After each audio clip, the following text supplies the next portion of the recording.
Hello, good evening and welcome to today's very special episode. अभी रात का 1:30 बज रहा है, 1:40 AM मिडनाइट, और मैं ये वीडियो बना रहा हूँ। तो मेरा it was a very hectic day. मतलब ऐसा ही चलता है मेरा आज। मतलब थ्रू आउट द डे आजकल वही चल रहा है।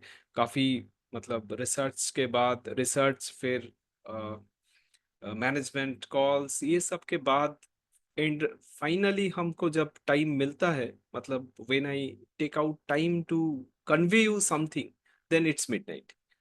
सो एनीवेज, विदाउट वेस्टिंग टाइम आपको मैं एक खास चीज दिखाने वाला हूँ। So I am putting my hard effort to show you something very interesting and everyone in the equity market must know it.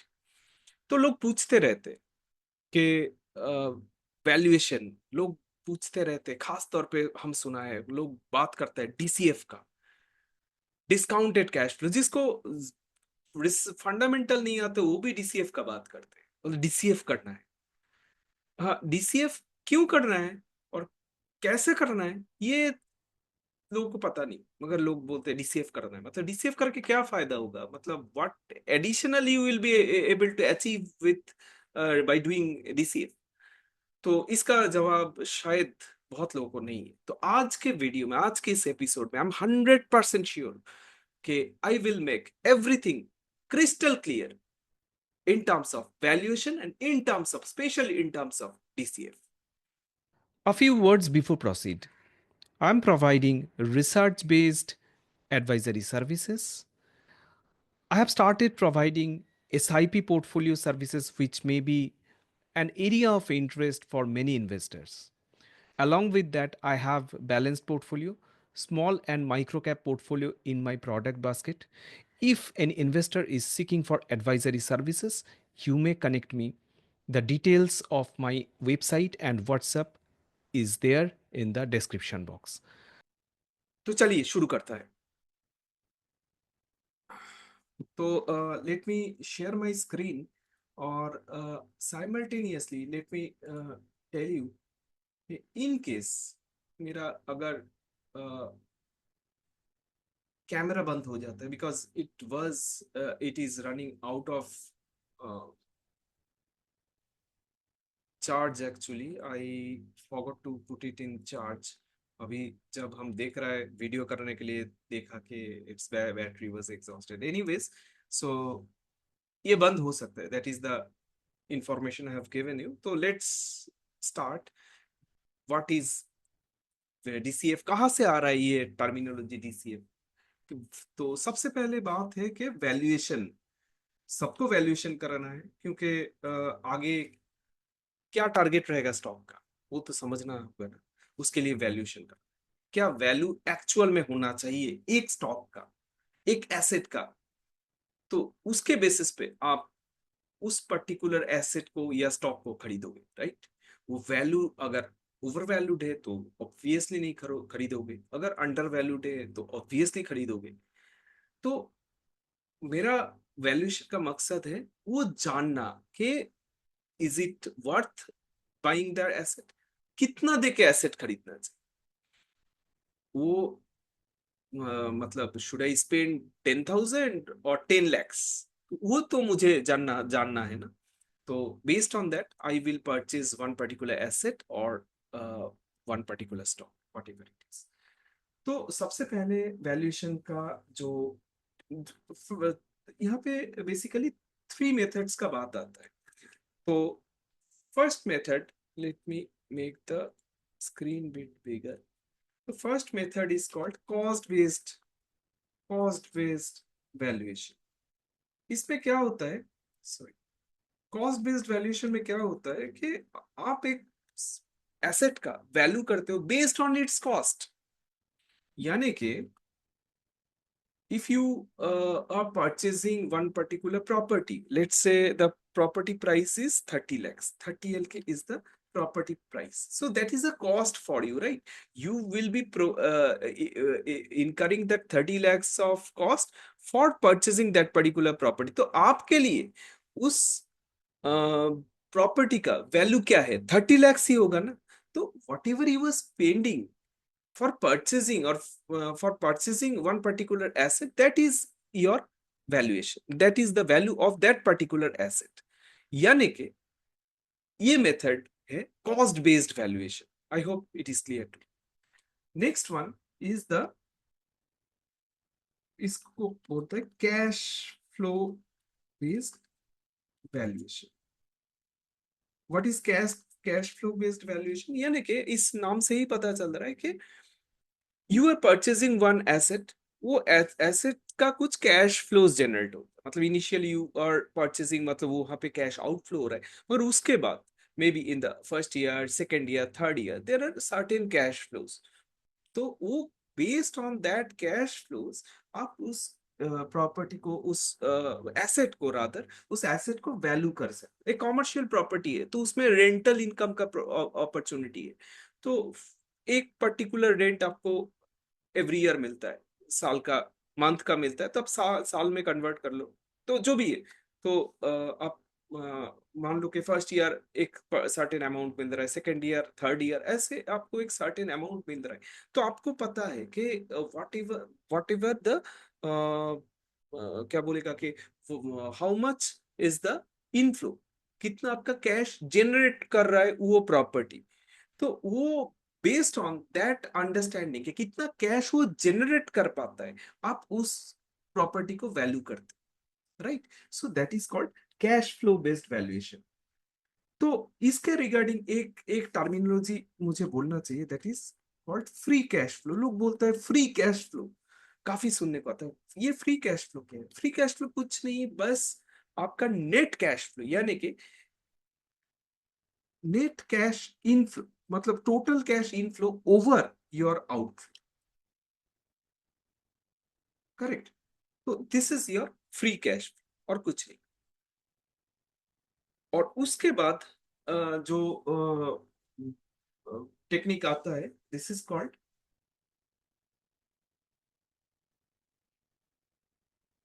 Selling price based approach, जिसको हम बहुत पॉपुलरली हम लोग बोलते हैं, हम काफी often I refer this terminology called relative valuation.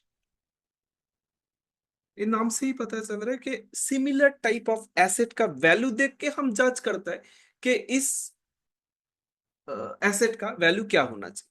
Similar kind of stock का वैल्यू देख के हम जज करते हैं कि ये इस पर्टिकुलर स्टॉक का वैल्यू क्या होना चाहिए. आप एक प्रॉपर्टी खरीद रहे हो, आप मुंबई में वासी में एक प्रॉपर्टी खरीद रहे हो, तो आप उस प्रॉपर्टी का वैल्यू थोड़ा ही यूपी के लखनऊ के साथ कंपेयर करके करोगे, नहीं करोगे. So you will find what ever the properties around that particular area, तो उसका क्या वैल्यू है. उस सिमिलर काइंड ऑफ प्रॉपर्टी, आप एक 1 आर के फ्लैट खरीद रहे हो, तो आपको 1 आर के फ्लैट का, वासी का 1 आर के फ्लैट का क्या प्राइस है उस एरिया के आसपास. क्या वहां पे एक माइक्रो मार्केट का भी कॉन्सेप्ट होता है, ठीक है. वासी का एक एरिया में एक अलग प्राइस है, दूसरा एरिया में हो सकता है अलग प्राइस है. पलघर में एक एरिया में अलग प्राइस है, और दूसरा एरिया में आप सी बीच के साइड में जाओगे, दूसरा प्राइस मिलेगा, तो दूसरा प्राइस मिलेगा. Quite natural. हाँ, मीरा रोड में कुछ अलग होगा. करेक्ट. तो ये चीज आपको समझना पड़ेगा. आप वासी से मीरा रोड को कंपेयर करोगे तो भी प्रॉब्लम है. हाँ. तो ये आप नवी मुंबई से अगर दूसरा किसी हम अंबरनाथ का कंपेयर करते हो, चार्च गेट से, अगर आप, हम महाराष्ट्र पे कॉन्सेंट्रेटेड बात कर रहे हैं, चार्च गेट के साथ आप दूसरा किसी लोकेशन का, बीकेसी के साथ अगर आप दूसरा किसी लोकेशन का पकड़ लो, तो ये सब पॉश एरिया है. वो सब पॉश एरिया, जो ऑफिस एरियाज होता है, पॉश एरियाज होता है, उसका वैल्यूएशन कुछ अलग होता है. तो वहां पे आप बीकेसी का एक कमर्शियल प्रॉपर्टी का वैल्यू, और अब दूसरा एरिया आप मान लो कि मीरा रोड का एक या नौगांव का एक, जो इंटीरियर का हम बात कर रहे हैं, तो वहां का एक प्रॉपर्टी का, सिमिलर काइंड ऑफ प्रॉपर्टी का अगर कंपेयर करोगे, तो हेल एंड हेवन डिफरेंस मिलेगा. तो माइक्रो मार्केट कॉन्सेप्ट भी वहां पे होता है.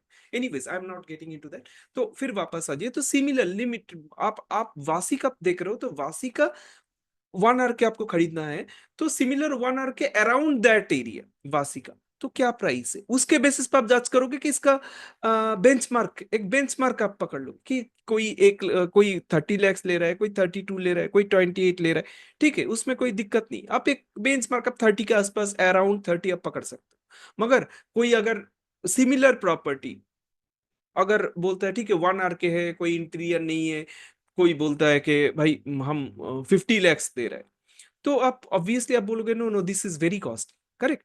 तो इससे मतलब सिमिलर प्रॉप एसेट का कंपैरिजन करके हम लोग जज करता है कि what is the correct valuation. ठीक है, उसके बेसिस पे हम लोग जज करते हैं whether it is high over valued और अंडर वैल्यूड। अगर हाईली ओवर वैल्यूड होगा तो आप ऑब्वियसली नहीं खरीदोगे। 30 लाख का चीज अगर आपको कोई 50 lakhs में बेचता है तो obviously will not purchase it. Correct. तो चलिए नेक्स्ट हम लोग वापस आ जाते हैं, ये जो 3 मेथड हम लोग डिस्कस किया, नंबर वन, एक सेकेंड नंबरिंग कर देता है। Number one was cost based valuation, number two was cash flow based valuation, और नंबर थ्री है selling based, sale price based valuation. तो रिलेटिव वैल्यूएशन का हम लोग दूसरा वीडियो में बात करेगा इन डिटेल्स, स्टॉक स्पेसिफिक बात करेगा काफी। मगर यहाँ पे आज का जो इस पर्टिकुलर वीडियो का जो टारगेट है that is cash flow based valuation. Cash flow based valuation में हम लोग डिटेलिंग करेंगे।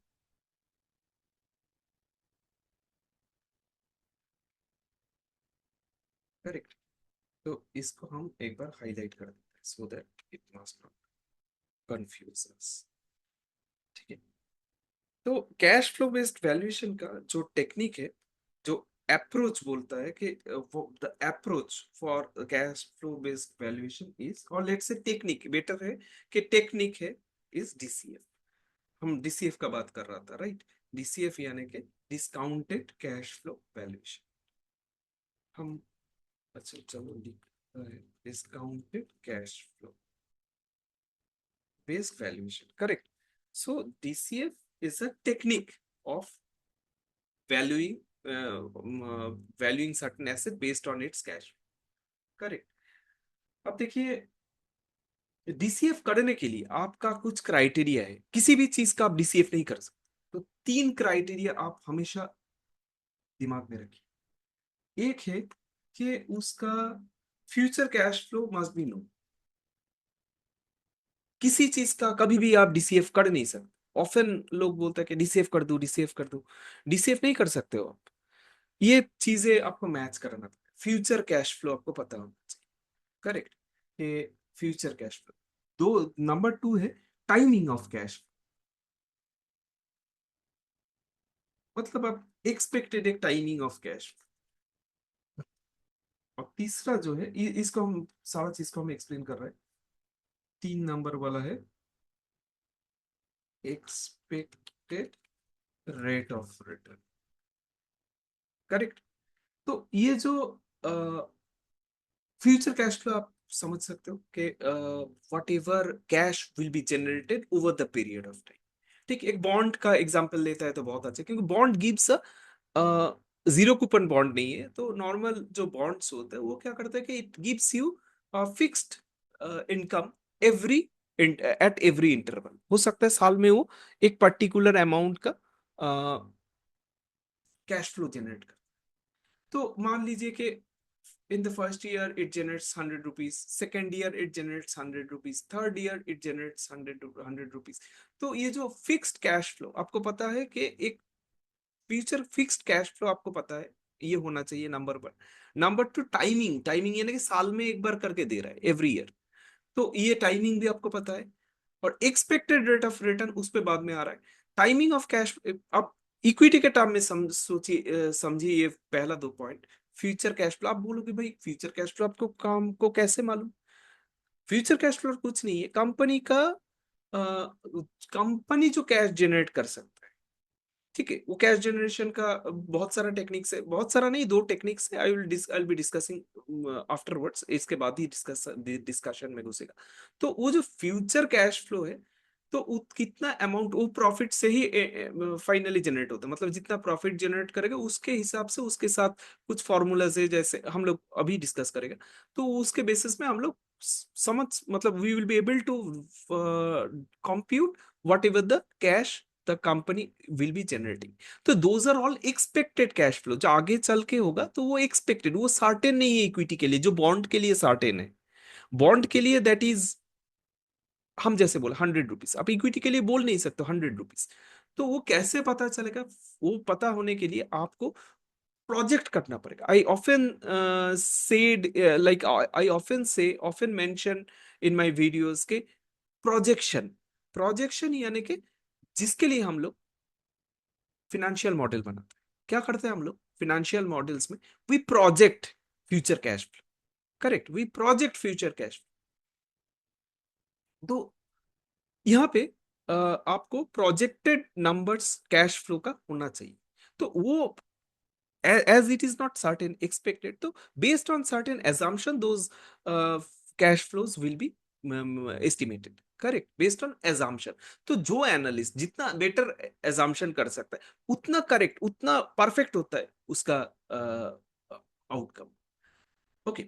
और timing of cash flow equity का, हाँ आपको तो मालूम है, क्वार्टरली रिजल्ट्स देता है, एनुअल रिजल्ट्स देता है, तो on that basis, annual result के बेसिस पे हम लोग ये कैश फ्लोज कंप्यूट करेंगे। And expected rate of return, एक क्या होता है कि एक मार्केट एक्सपेक्टेशन होता है, आपका एक एक्सपेक्टेशन होता है, इतना रिटर्न जनरेट करना चाहिए, ठीक है, इतना मेरा I am expecting market return is 12%, ये हम एक रफ रफ बता रहे हैं expected rate of return.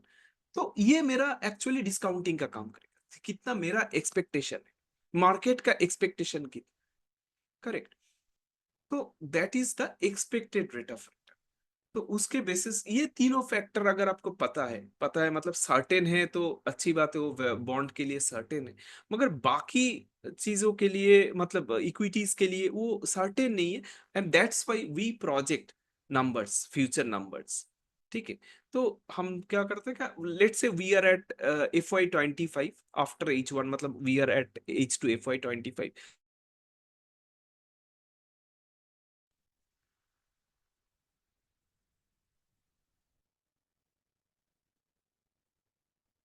Just a moment, क्या ऑडियो का कुछ क्या दिखाया मेरे समझ में नहीं आया, ऑडियो का क्या हो गया। Anyways, let's continue. तो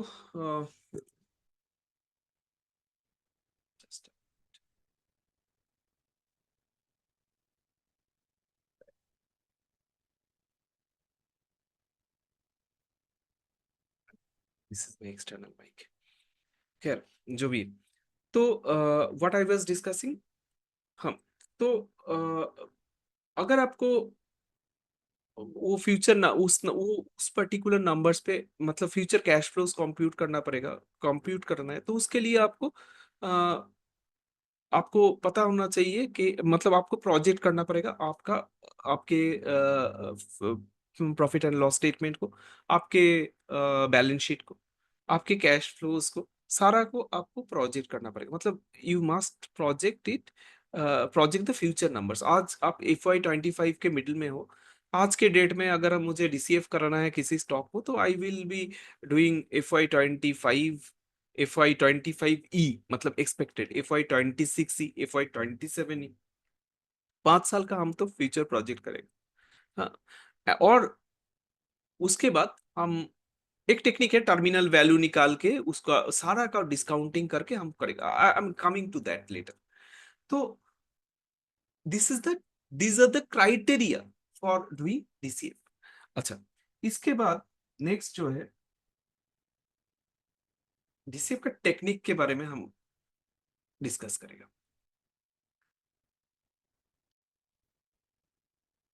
बोलते हैं अप्रोच, थ्री अप्रोचेस ऑफ, तीन अप्रोच है, three approach of DCF, correct. तो नंबर वन अप्रोच जो है that is DDM, dis dividend discount model. आप बोलोगे डिविडेंड लेके हम कैसे करें, आई विल शो यू।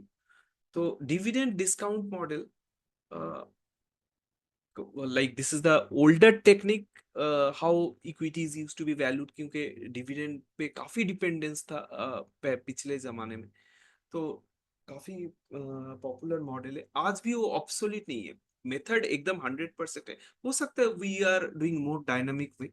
तो DDM is an established method and we must know DDM. Next one is F C F E, free cash flow to equity. And उसके बाद जो है that is a free cash flow to firm. These are the three techniques we will be compute using for computing DCF. कोई भी एक technique से आप कर सकते। अच्छा, डीडीएम क्या होता है? डीडीएम का मतलब है, let me tell you the give you the formula. उसके लिए आपको पता होना चाहिए कि what is the current dividend. ठीक है, आपका एक्सपेक्टेशन होना चाहिए what is the expected dividend growth. Correct. तो आप क्या करोगे? D1, अच्छा, D2, मतलब इससे क्या निकलेगा? जस्ट मोमेंट, इससे क्या निकलेगा? आपका प्राइस निकलेगा। D2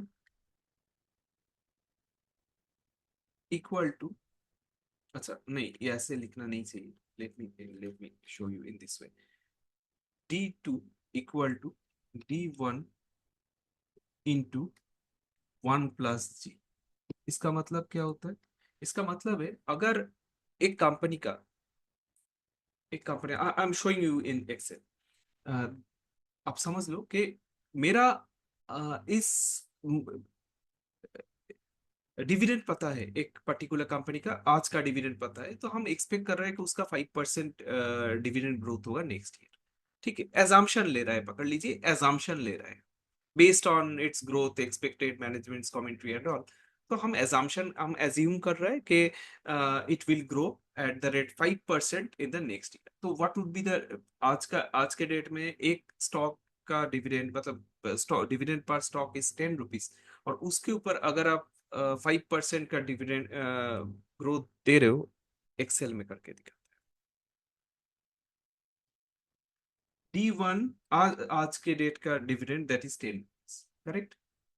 मेरा growth rate G is 5%, correct? Let me make it bigger.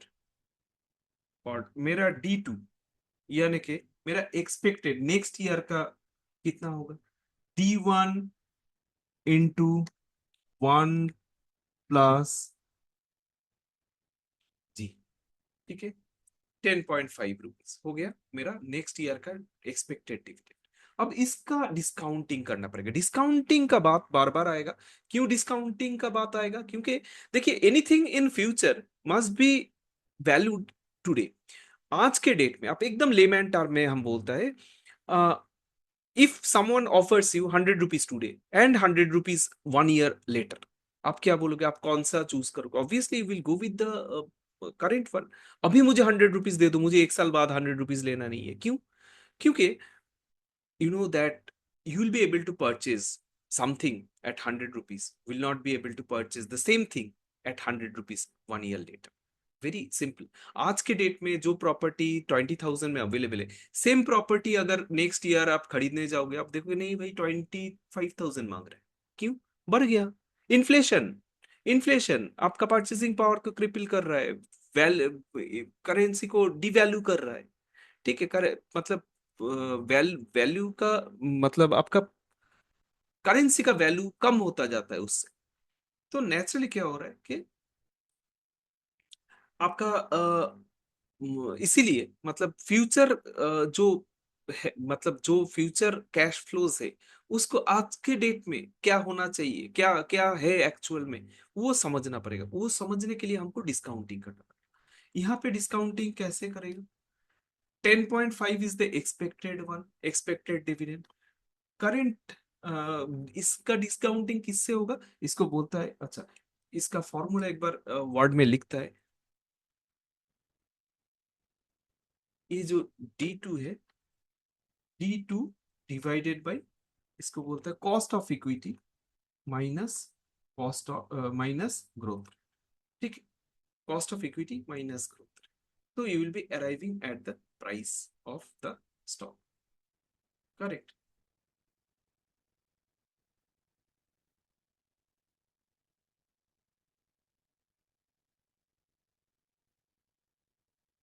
यहाँ पे आता है वापस।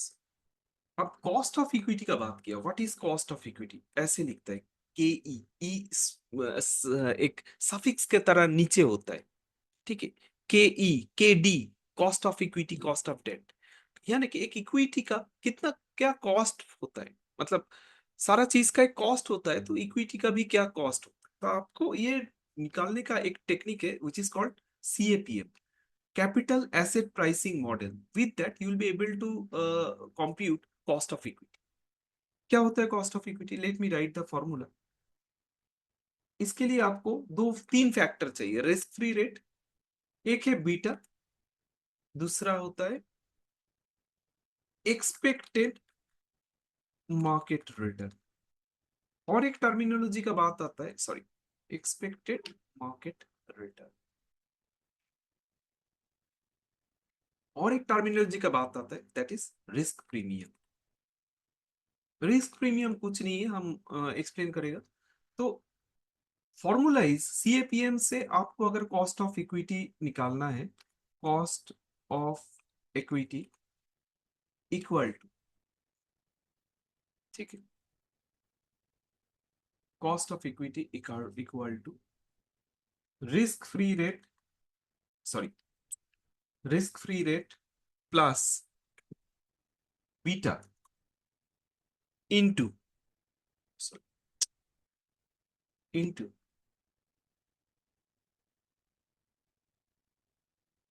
ये expected market return minus risk premium, sorry, X minus risk free rate, sorry, ठीक है। ये जो expected market return minus risk free rate, इसको ही बोला जाता है रिस्क प्रीमियम, ठीक है। आप ऐसे लिख सकते हो यहाँ पे समझने के लिए, सॉरी, इसको इसीलिए बहुत लोग बीटा इंटू रिस्क प्रीमियम भी लिखता है, ठीक है, equal to, equal to risk premium, ठीक है। अब ये सारा चीज, ये सब टर्मिनोलॉजी समझते हैं। What is risk free rate, risk free rate कुछ नहीं है जो आपका, आप पकड़ सकते हो एक लेमैन टर्म में, आप पकड़ सकते हो आपके FD का रेट, मतलब आपके पास पैसा है, आप बोलोगे कि स्टॉक मार्केट में लगाए या बैंक में रखे, बैंक में रखने में क्या है कि आपको रिस्क नहीं है, तो risk free rate, correct. Bank में रखने पे आपको वो वाला रिस्क नहीं, अब उसमें भी रिस्क है, वो अलग बात है, मगर आप यूजुअली ऑन जनरल सेंस उसमें कोई रिस्क नहीं। रिस्क, आप कोई गवर्नमेंट सिक्योरिटीज में पैसा रख रहे हो या बैंक में पैसा रख रहे हो, तो that is risk free up to a certain extent. तो उसके बाद भी उसमें रिस्क है, तो वो तो कंट्री रिस्क है। So I am not getting into that, उसमें कंट्री रिस्क प्रीमियम कैलकुलेट करके कैसे डिस्काउंट करना, those are different topics all together, तो वो जरूरत नहीं पड़ता। तो रिस्क फ्री रेट आपका आज के डेट में आप कैसे मालूम पड़ेगा, तो एक बार सीधा देखता है कि रिस्क फ्री रेट क्या है आज के डेट में, क्या है India.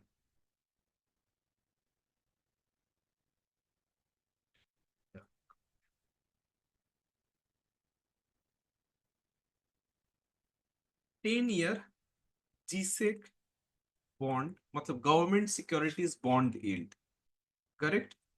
So 10 year government securities bond yield of India is India's risk free rate. तो आज के डेट में क्या दिखा रहा है, 6.69 to 8%, तो आप 6.69% ले लो, तो आप 6.7 ले लो, तो आपका risk free rate today is 6.7%, ठीक है। बीटा क्या होता है, beta is the sensitivity of the market to the risk, कितना अ, आप, ये यूजुअली क्या होता है कि बेंचमार्क निफ्टी के कंपैरिजन में कंप्यूट किया जाता है। तो निफ्टी का बेंचमार्क निफ्टी है, अगर निफ्टी बेंचमार्क है तो रिस्क बीटा निफ्टी का 1 है। Stock fluctuating more than the risk, sorry, more than the beta, मतलब that is risky, very risky. 1.2 1.5 का किसी का बीटा है तो दैट इज रिस्की। और एनी स्टॉक हुआ डिफेंसिव इन नेचर उसका बीटा लेस देन 1। ठीक है।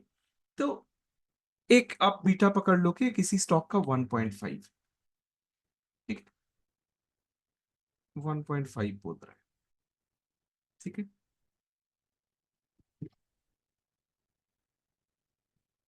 और नेक्स्ट है कि एक्सपेक्टेड मार्केट रिटर्न आप पकड़ लो, शॉर्ट में लिख रहे हैं, पकड़ लो कि 15%। ठीक है। तो मेरा कॉस्ट ऑफ इक्विटी कितना होगा? मेरा risk free rate plus beta into risk free rate minus expected market return, sorry, expected market return minus risk free rate. तो मेरा कॉस्ट ऑफ इक्विटी हो गया 19%, काफी ज्यादा। तो ये मेरे लिए एक हार्डल है। इसको बहुत जगह आप अश्वत्थ दामोदरन पढ़ेंगे, valuation, god of valuation, he referred it as hurdle rate. ठीक है। आपका जो मिनिमम होना चाहिए, जिसको क्रॉस करके, जिसको ओवरकम करके आपको रिटर्न जनरेट करना है, उसके ऊपर का रिटर्न आपको दिखेगा, सो that is your hurdle rate. उसको ओवरकम करना पड़ेगा। तो that's why cost of equity हो जाता है आपके लिए यहाँ पे हार्डल रेट। ये काफी ज्यादा है क्योंकि बीटा हाई, बीटा को आप कम कर दो। अगर किसी स्टॉक का बीटा कम है, डिफेंसिव है, तो क्या होगा कि उसमें आपका रिस्क फ्री फ्री क्या बोलते हैं, कॉस्ट ऑफ इक्विटी कम हो जाएगा। करेक्ट। अब एक्सपेक्टेड मार्केट रिटर्न अगर 15 के जगह हम 16 कर देते हैं, क्या होगा? कुछ ही नहीं हुआ।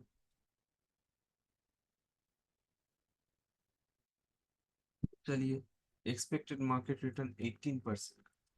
तो मतलब छोटा चेंज में कुछ नहीं हो रहा है, तो एक मेजर चेंजेस होगा तो उसका इम्पैक्ट देखने को मिल रहा है। एक्सपेक्टेड मार्केट रिटर्न अगर आपका बढ़ता है, बढ़ जाता है, तो ऑब्वियसली आपका कॉस्ट ऑफ इक्विटी भी बढ़ रहा है। ठीक। तो this is the way how cost of equity यानी कि हार्डल रेट इज कंप्यूटेड। तो again let's come back to जहां पे हम लोग थे। हाँ। तो ये आपका कॉस्ट ऑफ इक्विटी हो गया, और ये यहाँ पे आपका ग्रोथ रेट हो गया। अब डीडीएम के हिसाब से अब मान लीजिए कि किसी स्टॉक का एक एग्जांपल ले लेते हैं। आपको बोला ईपीएस 10 है, अर्निंग पर शेयर 10 रुपीज है। ठीक है। अर्निंग पर शेयर 10 रुपीज है आपका। क्या बोलता है, रिटर्न, सॉरी, इसको पे आउट रेशियो ले लेता है, पे आउट रेशियो ले लेता है 30%। यानी कि 10 रुपीज का 30% आपका डिविडेंड। पे आउट रेशियो मतलब कितना वो डिस्ट्रीब्यूट करेगा, राइट? तो डिविडेंड कितना हुआ? डिविडेंड हुआ 10 rupees into, sorry, 10 rupees into 30%, तो 3 rupees would be the dividend. Correct. तो 3 रुपया डिविडेंड। अब आपको बोला जा रहा है कि उसका नेक्स्ट ईयर का आपका एक्सपेक्टेशन है 20% ग्रोथ। 3 rupees into 1 + 20। करेक्ट। 1 + 20%, यानी कि 3.6 rupees is the expected dividend next year. मेरा कॉस्ट ऑफ इक्विटी कितना आया था?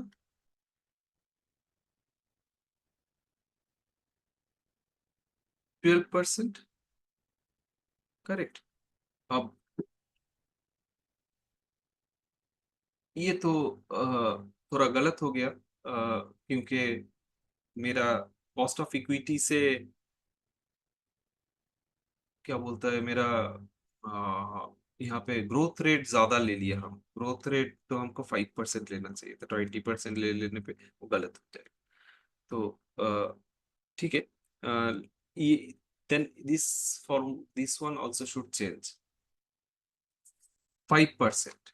तो 3.15 हुआ, अब हो जाएगा 3.15, यानी कि मेरा एक्सपेक्टेड डिविडेंड 3.15। करेक्ट। अब इसका के यानी cost of equity 12% minus growth rate यानी कि 5%। तो my price of the stock should be 43 rupees. Correct. तो दिस इज डीडीएम। अब असली चीज पे आ, फ्री कैश फ्लो टू, अच्छा एक बार यहाँ पे हम लोग देखेगा free cash flow to equity, इसका फॉर्मूला एक बार चेक करता है। इसके लिए आपको क्या करना पड़ेगा, operating cash flow minus capex minus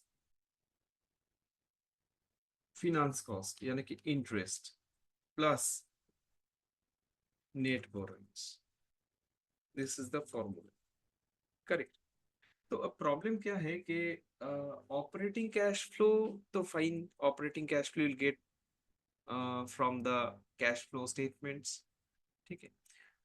capex कितना कर रहा है तो management will give you guideline, उससे आपको पता चल जाएगा कितना केपेक्स कर रहा है कंपनी एक पर्टिकुलर ईयर में। इंटरेस्ट कॉस्ट तो पीएल से पता चलेगा। बट नेट बोरोइंग्स क्या है कि नेट बोरोइंग्स मतलब होता है कि how much whatever the debt raised debt raised minus debt repaid. Net borrowings. Correct. तो debt raised minus debt repaid. अब देखिए,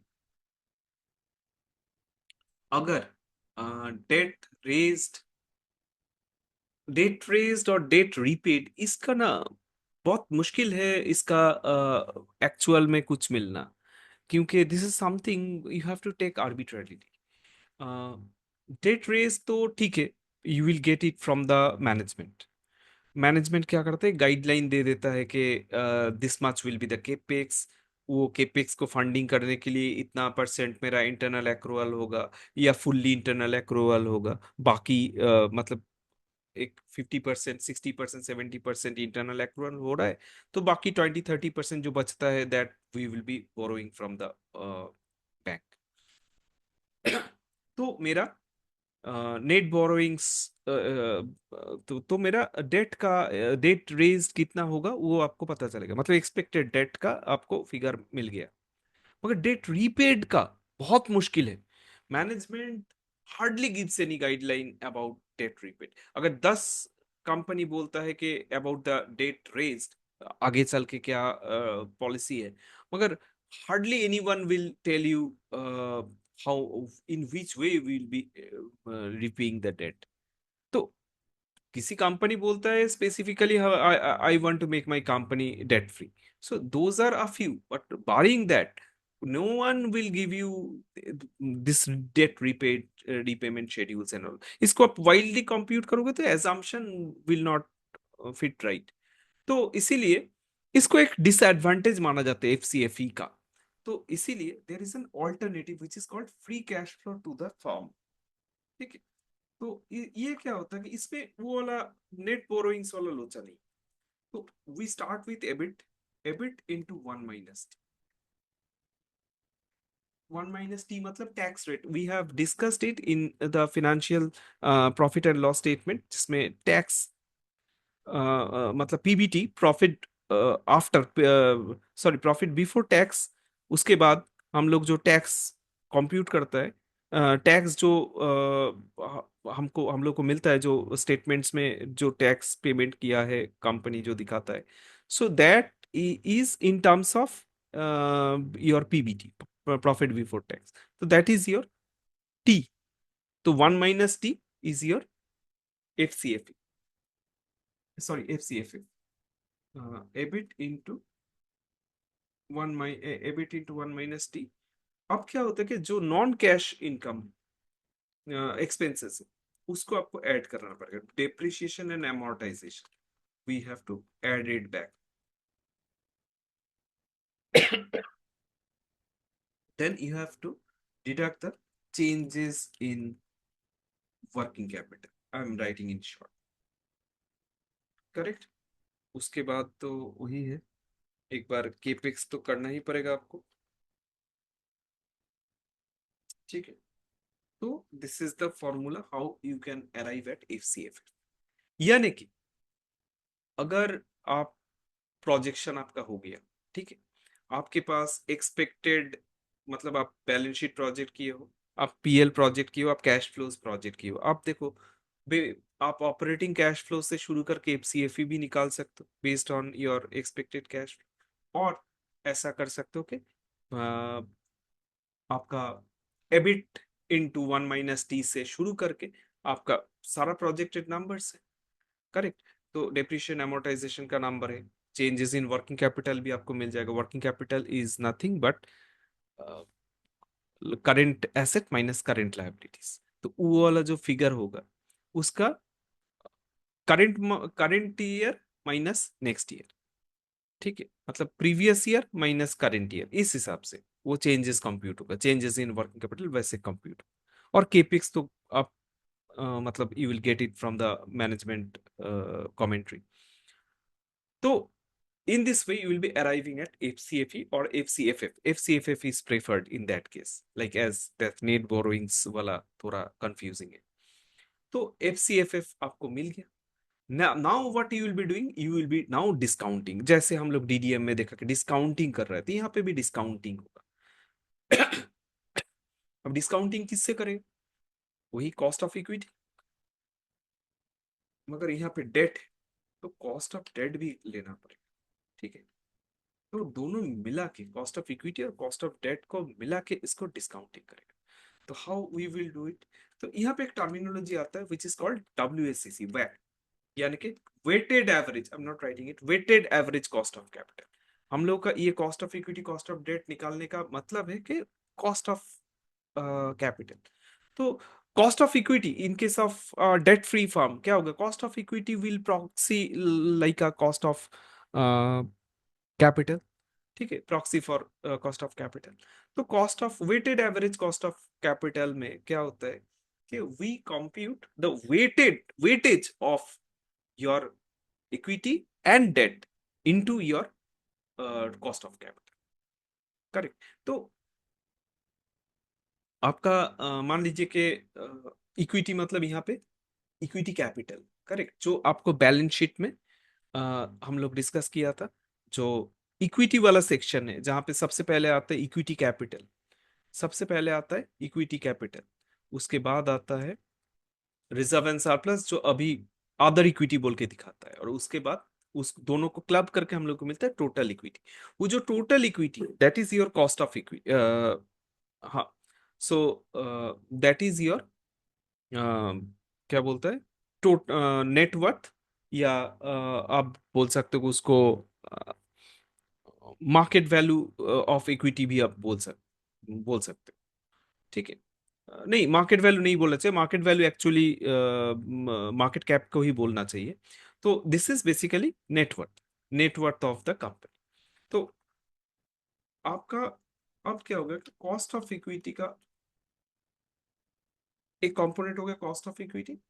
तो इसका वेटेड एवरेज किसके साथ? Cost of debt, cost of date.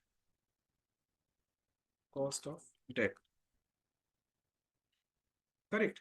अब इसका वेटेड एवरेज निकालना पड़ेगा। अब मान लो कि cost of equity is 1000 crore, cost of debt कुछ 350 करोड़ का डेट है।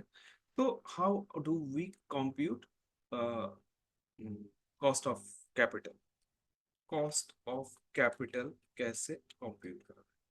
तो what we will be doing. अच्छा,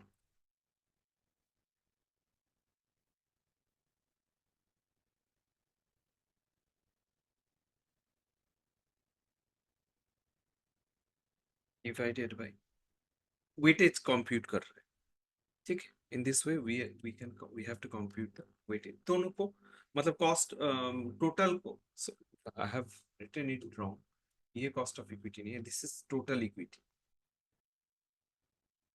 total equity, this is total debt. Correct. तो कॉस्ट ऑफ इक्विटी हो गया आपका, sorry, this one divided by, मतलब total equity divided by this one plus this one, ठीक है, plus total debt divided by total equity plus total, हो गया। सो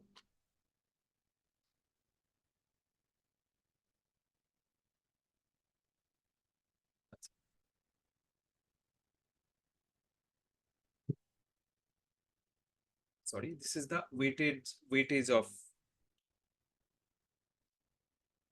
weightage वो तो क्वाइट नेचुरल, हम जो कर दिया था वो तो क्वाइट नेचुरल वन ही आएगा, क्योंकि दोनों का ही तो क्लब करके हो रहा है।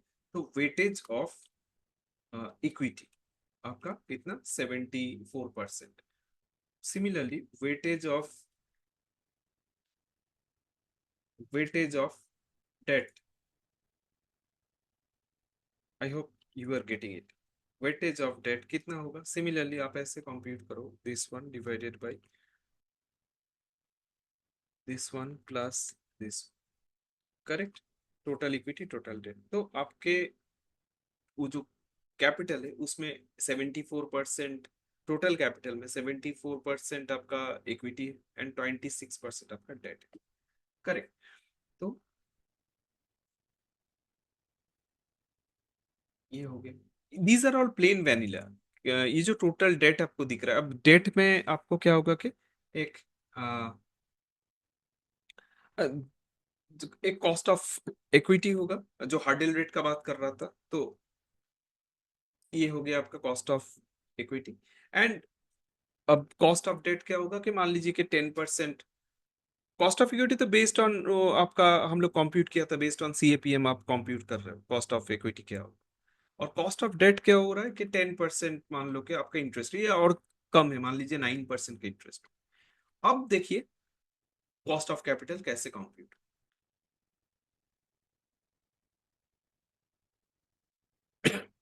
वेट सॉरी, वैक कैसे compute, weighted average cost of capital कैसे कंप्यूट। तो इक्विटी का वेटेज है into cost of equity, plus debt का weightage into cost of debt, कुल मिला के आपका 11.2% का कॉस्ट ऑफ कैपिटल है, weighted average cost of capital है, करेक्ट। तो ये कॉस्ट ऑफ कैपिटल यानी यहाँ पे weighted average cost of capital will be your debt, sorry will be your discounting rate, correct. तो अगर आपके पास एफ सी एफ एफ है, एफ सी एफ एफ से आपको मिल गया है कि वैल्यू ऑफ द, मतलब फ्री कैश फ्लो आपको मिल मिल चुका है, फॉर्म का फ्री कैश फ्लो आपको मिल चुका है। इसको अगर हम weighted average cost of capital से डिस्काउंटिंग करेगा, then we will be arriving at enterprise value. I am writing in short enterprise value. तो एंटरप्राइज वैल्यू का फॉर्मूला क्या हो गया, तो how do we arrive at enterprise value, that is discounting F C F F by weighted average cost. अब जिस company का date नहीं है तो वो क्या होगा कि 100% इक्विटी होगा, तो उसमें तो सीधा कॉस्ट ऑफ इक्विटी से ही करना पड़ेगा, जैसे I was saying it is the proxy of cost of capital. हाँ, तो cost of equity will work as the proxy of cost of capital. अब कुछ कंपनीज ऐसा होता है जिसमें ट्रेडेड डेट होता है, तो मेरा एक सिग्निफिकेंट ट्रेडेड डेट है, तो ऑब्वियसली उसमें ट्रेडेड डेट मतलब company has issued commercial paper, तो वो ट्रेड हो रहा है मार्केट, तो उसका एक मतलब बर्डन जो है, मतलब उसका डेट का जो इंटरेस्ट कॉस्ट है उसके अलावा भी कुछ एडिशनल है, as it is a traded. तो ये जो डेट, जो लोन आप ले रहे हो बैंक से, इसको क्या बोला जाता है, this is the book value of debt. वो जो डेट का वैल्यू है 350 करोड़ 150 करोड़ का जो हम बात कर रहा था, सो दोज आर फिक्स्ड, मतलब तो वो that is the book value, correct, वो उसका कोई ट्रेडेड वैल्यू नहीं, मगर कुछ डेट है जैसे कमर्शियल पेपर, उसमें आपको आप क्या दे रहे हो, दैट इज नॉट एनफ। उसके अलावा भी बहुत कुछ है, क्योंकि वो पर्टिकुलर इंस्ट्रूमेंट ट्रेड हो रहा है, तो उसका प्राइस फ्लक्चुएशन हो, तो क्या होता है कि दैट इज वाई, तो there are different techniques of computing, मगर वो थोड़ा कॉम्प्लिकेटेड होता है, तो need not to get into those. और वो बहुत सारा कंपनीज में होता नहीं है, बहुत कम कंपनीज में ही होता है जो ट्रेडेड इंस्ट्रूमेंट्स डेट के तौर पे होता है for raising fund and all. तो एनीवेज, लेट्स कम बैक। तो हम एफसीएफएफ को डब्ल्यूएससीसी से, weighted average cost of capital से डिस्काउंटिंग करके we are arriving at enterprise value. Enterprise value मिल गया, तो उसके साथ उसका अब आपका फॉर्मूला क्या है? एक एक सीधा फॉर्मूला देख लीजिए, market cap plus debt minus cash equal to enterprise value. ठीक है, अब आपके पास एंटरप्राइज वैल्यू आ गया यहाँ पे, तो आप तो मार्केट कैप निकाल सकते हो। कैसे मार्केट कैप निकालोगे? एंटरप्राइज वैल्यू उल्टा माइनस डेट प्लस कैश, यानी कि आपको मार्केट कैप मिल गया। करेक्ट? एग्जाम्पल के साथ दिखाएगा, एकदम it will be clear. Market cap मिल गया। मार्केट कैप का फॉर्मूला क्या है? मार्केट कैप का फॉर्मूला है, अगर आपको समझ में नहीं आता है, आप एक बार पॉज करके दोबारा देखिए। अगर मार्केट मार्केट कैप का फॉर्मूला क्या है? Market cap is nothing by but your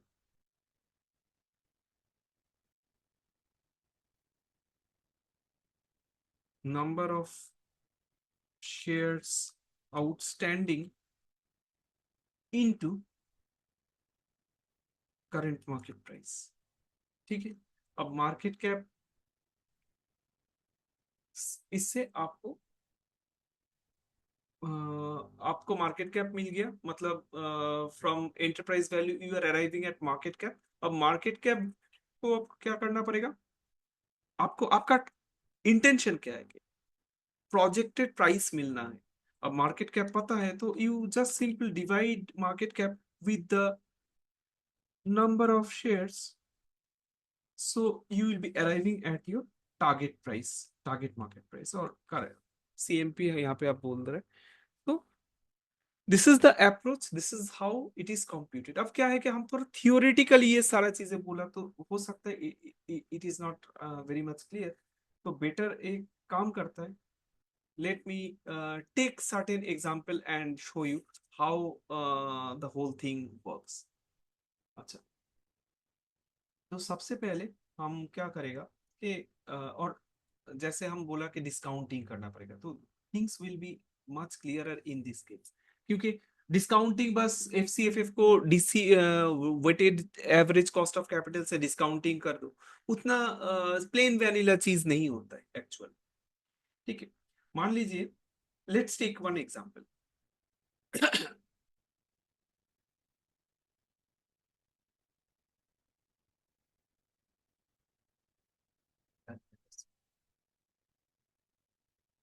एक 3 साल का डेटा लेते हैं, 1 2 3, 3 साल का डेटा। ये एक्चुअली टू को 2 बार क्यों लिखा, ये थर्ड वीआर वाला बात नहीं है, बेसिकली दिस इज मतलब इसका 2 पार्ट है, रादर 3 पार्ट है। तो इसमें हम लोग को सबसे पहले क्या करना पड़ेगा कि हम लोग को इसका मतलब एफ सी एफ एफ निकालने के लिए सबसे पहले हमको क्या करना पड़ेगा, जो वैल्यू है, एक एग्जाम्पल, प्रॉपर एग्जाम्पल चाहिए। नीचे के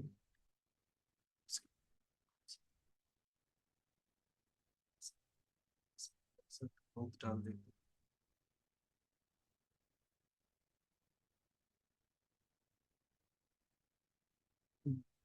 मान लीजिए कि इसमें अच्छा, ये वाला क्या है, 2000 वाला क्या है? आपको कैसे दिखाए, यहाँ से दिखाते हैं।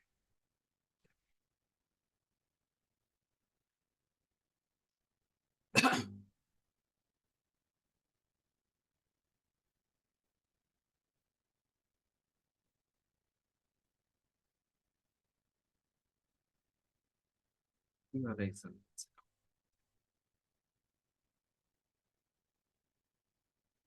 तो एफसीएफएफ आपको कैसे, how do you arrive at FCFF, वो तो क्लियर हो गया आपको, वो like just by applying those formulas. तो हम क्या कर रहे हैं, 2000 सेकेंड ईयर क्या कर रहा है कि मान लीजिए कि इसमें 10% ग्रोथ है, ठीक है।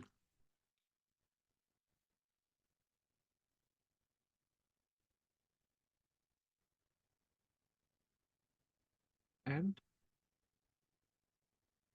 इसके बाद क्या हो रहा है कि ये हम लोग एक्चुअली 5 साल का करता है।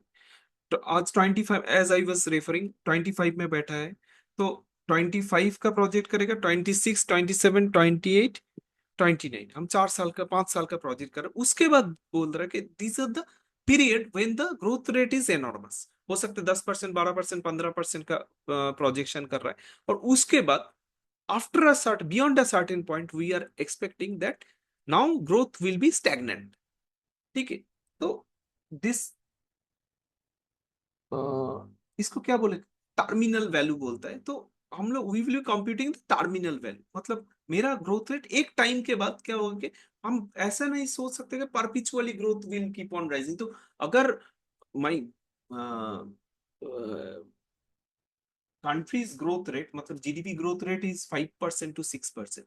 Now, if we consider 10% or 15%, it will start growing at 10% or 15% for eternal period. At certain point of time, it size of a company will surpass size of the GDP, which is absolutely nonsense. तो वो तो कभी होता नहीं। तो क्या होता है कि एबनॉर्मल ग्रोथ एक सर्टेन पीरियड के लिए हो सकता है, 2 साल, 4 साल, 5 साल। उसके बाद हम लोग करता है कि एक फ्लैट, और वो कितना, मतलब वो जो टर्मिनल ग्रोथ रेट उसको बोलता है, टर्मिनल ग्रोथ रेट वो कितना होता है, वो जीडीपी से ऑब्वियसली कम। मगर जीडीपी का अगर 5 से 6% है, उसको एक्चुअल में 5% लेना नहीं चाहिए। वो हम लोग स्टैंडर्ड केसेस में 3% to 3.5% लेते हैं, उससे ज्यादा हम लोग मॉडल्स में यूजुअली नहीं लेते हैं। कुछ एक्सेप्शनल केसेस में 4% लेते हैं, मगर वो भी रेयर केसेस। मतलब I will be comfortable if we take terminal growth rate as between 3 to 3.5%.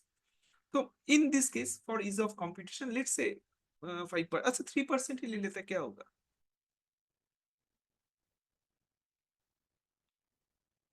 Terminal growth rate, वो सेकेंड ईयर के ऊपर टर्मिनल ग्रोथ रेट कंप्यूट, ठीक है। So this is my terminal growth. अब मुझे, दिस इज द स्टेप 1, ठीक है। So I have computed the future cash flows for year 1, year 2 and year and terminal, मतलब let me write here, this is the terminal period. अब क्या होगा कि terminal value compute करना, I am writing it in short. कैसे terminal value compute होगा, सो this is nothing but,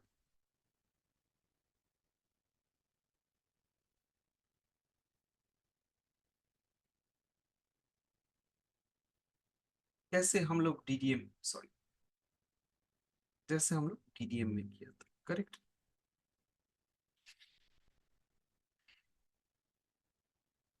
cost of equity कितना percent, 12% लिया था, माइनस यहाँ पे कितना लिया था, अच्छा ये 11% ले लिया, यहाँ पे कितना लिया था, 3% लिया था, करेक्ट। 3% ग्रोथ रेट, मतलब के minus G, cost of equity minus आपका ग्रोथ रेट। तो ये हो गया मेरा टर्मिनल वैल्यू, 28,325 यूनिट, आप पकड़ लो जो भी। This is the second one. अब थर्ड वन क्या होगा कि हम लोग एक्चुअल फ्री कैश फ्लो और द, मतलब डिस्काउंटेड फ्री कैश फ्लो हम लोग कंप्यूट कर रहे हैं। एफसीएफएफ 1 पकड़ लेते हैं इसको, फर्स्ट ईयर का करना पड़ेगा। कैसे डिस्काउंटिंग होगा, 1 प्लस मेरा कॉस्ट ऑफ इक्विटी यहाँ पे 11% ही लिया ना, 11%, तो फर्स्ट ईयर का हो गया। ओ सॉरी, यहाँ पे एक चीज आपको दिखाना चाहिए था मुझे, इन दिस केस, अच्छा फॉर्मूला ऐसा नहीं है, फॉर्मूला ऐसा है, to the power this correct. Year, year लेना पड़ेगा, this is year, correct, this is year. तो ये है आपका डिस्काउंटिंग। आप यहाँ पे फॉर्मूला देखो, 2000 divided by 1 plus cost of equity to the power year, very important. F C F F 2, this one divided by 1 plus cost of equity to the power second year, ठीक है।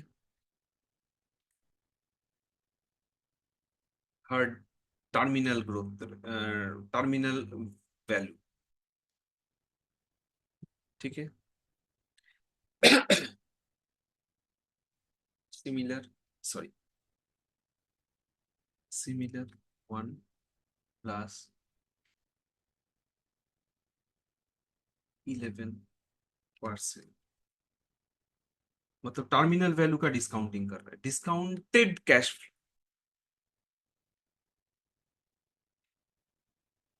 तो this is, ये ऐसा F C F F लिखना नहीं चाहिए, DCF part 1, DCF part 2 and DCF part 3, correct. तो discounted value मुझे मिल गया। अब मुझे क्या करना पड़ेगा, फाइनल जो होगा, this is the enterprise value, वो इस तीनों को हम ऐड करेगा। चलिए फॉर्मूला लिखता है, इनको ऐड कर लिया, सो this is my enterprise value. अब आपको आपको अगर डेट पता है, डेट मान लीजिए कि 100 करोड़, और कैश मान लीजिए कि 50 करोड़, तो आपको क्या करना पड़ेगा, आपको मार्केट कैप कंप्यूट करना पड़ेगा। हम क्या बोला था, मार्केट कैप का फॉर्मूला क्या है, market cap, sorry, market cap से एंटरप्राइज वैल्यू का फॉर्मूला क्या है, कि market cap plus debt minus cash, right. Market cap plus debt minus cash equal to enterprise value. यहाँ पे एंटरप्राइज वैल्यू से हम मार्केट कैप कंप्यूट करो, उल्टा। तो क्या हो रहा है, enterprise value plus debt, sorry, minus date,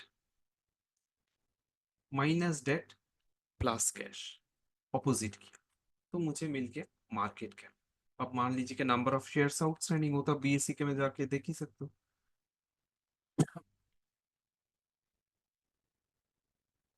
मान लीजिए कि ये है आपका 100 करोड़, 100 करोड़, तो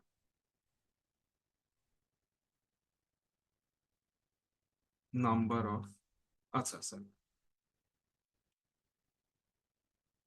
तो आपका टारगेट मार्केट प्राइस क्या होगा, this one divided by this, तो मेरा टारगेट प्राइस स्टॉक का होगा 265। तो this is the way how it is computed in the normal computation method, ठीक है। अब हम जब मॉडल में डाल के उसको दिखाएगा, then it will look bit different.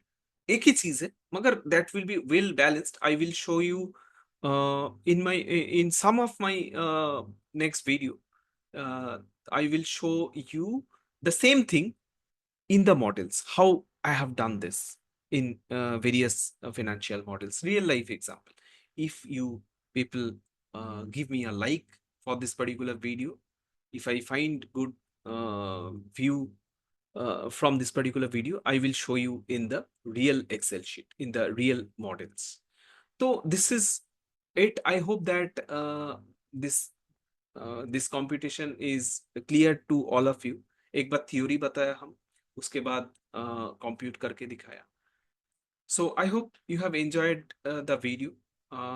Expect you to give a like for my hard effort, and this is likely to be uh, very clear for all of you. तो जो भी है, don't forget to subscribe my channel finally, so get this type of very informative videos going forward. अभी रात का 2:45 बज रहा है. It's 2:45. It was quite long video. Anyways, so I hope you will appreciate my effort and will subscribe my channel. Will give a like to this particular video. Thank you.